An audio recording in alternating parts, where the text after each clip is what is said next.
Splatoon 3 is almost 10 years old, which is why it's no secret that its players have just overall improved tremendously. You barely see people making super basic mistakes in low ranks like not moving towards the objective or just mindlessly walking around. People have a good idea of how Splatoon works at the basic level, but why then are there still players like this? Yes! Yes! Yes! Yes! Yes! Yes! Yes! If only... Yes! Dude is really good at Splatoon. In fact, Dude was one of the most recent winners of the UK Splatoon 3 championships in 2023. So the guy's definitely nuts at the game. What separates him from others, and why is he able to consistently give players such a hard time of dealing with him, even when he messes up? Okay! The answer is his positioning. See, Dude plays a multitude of different weapons and on different map modes all the time, but always manages to perform at the key game moments and is somehow always in the fray. But it's not a fluke or luck that lets him do it. It's the position he takes throughout the game that consistently putting him into more powerful positions. Let's look at a couple of Dude's plays to show you what I mean. Whoa. Good counter. Oh, that's beautiful. Nice. Oh, that's really good. Nice, sorry, good.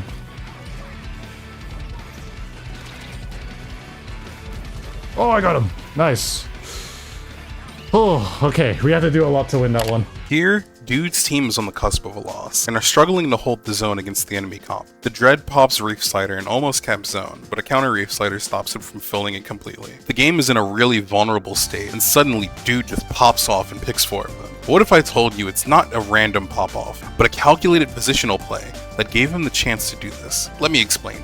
Dude is playing his zone on the left side of Bluefin. Since the zone is moving and it ends up being closer to the left, because Dude is using a 96 gal, he knows he outranges the majority of the enemy players and is positioned to immediately contest them if they so much as look at the zone. And as those players try to take the zone, Dude can use his range and positioning to pretty much take a 1v0, because these guys can't fight back. But not only that, the position he takes sets himself up so that if an opponent ever makes a mistake, he can immediately contest the 2 choke points that are directly in contest of his zone, basically forcing favorable fights with opponents who can't move very far. Just by positioning in the right place, Dude has manipulated the fight to take place in a way that he can pretty much predict where the fight will move and how it will proceed.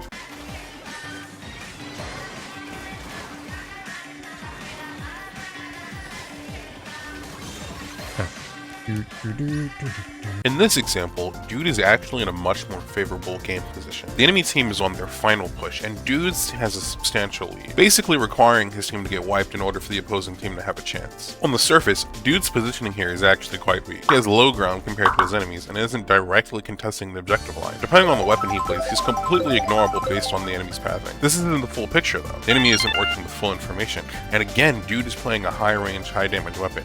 If they don't clear this angle, you're pretty much just guaranteed to pick the Rainmaker unless his shot RNG is that terrible. By keeping himself hidden and positioning more so like a rat in a corner, he's essentially made himself impossible to pick, playing towards his win condition, while simultaneously setting himself up to contest the checkpoint based on his personal weapon.